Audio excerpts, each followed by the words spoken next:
दोस्तों, हमारे मन में कई बार विचार आते हैं कि मैं संसार में इतना दुखी क्यों हूँ। मुझे ही इतने दुख या कष्ट क्यों मिल रहे हैं। मैंने ऐसा कौन सा पाप किया है, ऐसी कौन सी गलती की है जिसकी वजह से मुझे इतने दुख, इतने कष्ट, इतनी तकलीफ़ें झेलना पड़ रहा है। तो जैसे कि आपने टाइटल में देखा, जीवन में दुख क्यों, तो चलिए जानते हैं गौतम बुद्ध और किसान की इस कहानी के माध्यम से कि संसार में दुख का क्या कारण है। वीडियो शुरू करने से पहले अगर आप चैनल पर नए हैं तो चैनल को सब्सक्राइब, वीडियो को लाइक और बेल आइकन पर क्लिक कर दें, जिससे कि आने वाले वीडियो सबसे पहले आपको मिल सके और आपको अच्छी अच्छी बातें अपने जीवन में सीखने का मौका प्राप्त हो। तो चलिए ज़्यादा देर न करते हुए कहानी को शुरू करते हैं। एक बार की बात है, एक गांव में एक किसान रहा करता था। वह अपने जीवन से बहुत परेशान हो चुका था। वह हमेशा दुखी रहा करता था।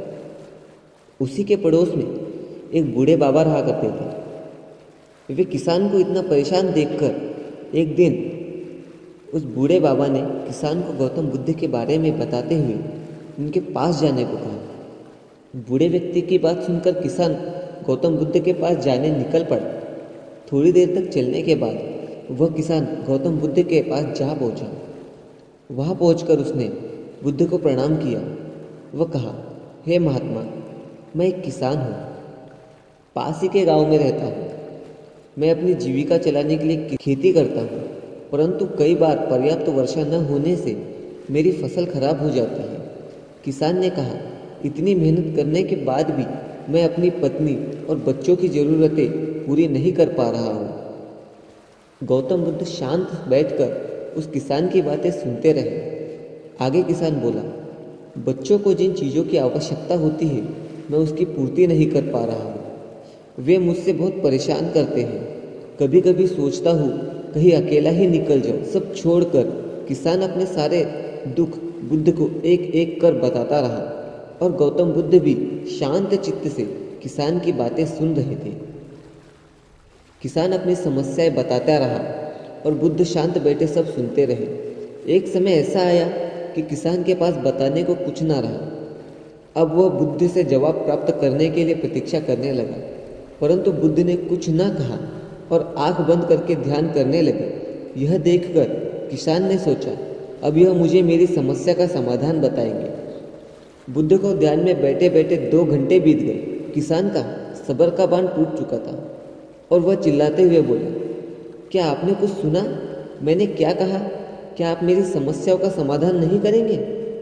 बुद्ध ने आंखें खोली और शांत स्वर में कहा, मैं तुम्हारी कोई सहायता नहीं कर सकता। यह सुनकर किसान को अपने कानों पर यकीन नहीं हुआ।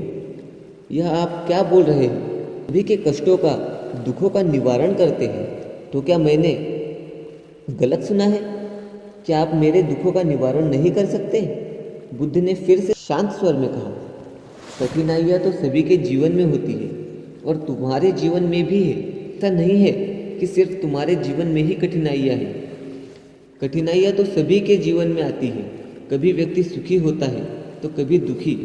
कभी व्यक्ति को पराये अपने लगते हैं तो कभी अपने सगे भी पराये प्रतीत होते हैं। यही तो जीवन चक्र है, इससे कोई बचा नहीं है संसार में। वास्तव में देखा जाए तो संसार में मेरा, तुम्हारा और सभी का जीवन कठिनाइयों से भरा पड़ा है। इसीलिए मैं तुम्हारी समस्याओं का निदान कर ही नहीं सकता, क्योंकि अगर मैं एक समस्या का उपाय बता दूं तो तुम दूसरी और फिर तीसरी समस्या सामने खड़ी कर दोगे। और मैं यह बिल्कुल भी नहीं कर सकता, क्योंकि एक समस्या खत्म होने पर दूसरी समस्या आती ही है और यही जीवन चक्र है। फिर बुद्ध ने कहा, मैं तुम्हारी इस समस्या का समाधान तो नहीं कर सकता, परंतु इसके अलावा एक दूसरी समस्या का समाधान जरूर कर सकता हूँ। किसान ने आश्चर्य से पूछा, इसके अलावा भला दूसरी कौन सी समस्या है? बुद्ध ने कहा, तुम नहीं चाहते कि तुम्हारे जीवन में समस्या हो, मैं इसका समाधान कर सकता हूँ। इसी समस्या के कारण दूसरी कई समस्याओं का जन्म हुआ है। तुम इस बात को स्वीकार कर लो कि सभी के जीवन में समस्याएं होती है, कठिनाइयाँ होती हैं। तुम सोचते हो कि तुम इस दुनिया में सबसे ज़्यादा दुखी हो और तुम्हारे जितना कोई और दुखी नहीं है। तुम अपने आसपास देखो, क्या वो लोग तुमसे कम दुखी है? तुम्हें अपना दुख बड़ा लगता है, लेकिन जो लोग तुम्हारे आसपास रहते हैं उनको उनका दुख बड़ा लगता है। इस दुनिया में सभी को अपना दुख बड़ा लगता है। दुख छोटा हो या बड़ा हो, लेकिन वह जिसके साथ घट रहा है उसके लिए वह दुख सबसे बड़ा ही प्रतीत होता है। अगर तुम ध्यानपूर्वक देखोगे तो समझ जाओगे कि यह जीवन सुख दुख से भरा है। इसको तुम कभी नहीं बदल सकते हो, लेकिन हाँ, तुम सुख दुख के ऊपर अवश्य उठ सकते हो। यह तुम्हारे लिए संभव है।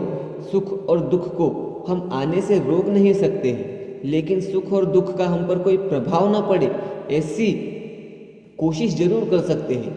और इसकी शुरुआत इस तथ्य को समझते हुए तुम कर सकते हो कि हम कुछ भी कर ले जीवन में सुख दुख आने ही है, लेकिन हमें उससे विचलित नहीं होना चाहिए।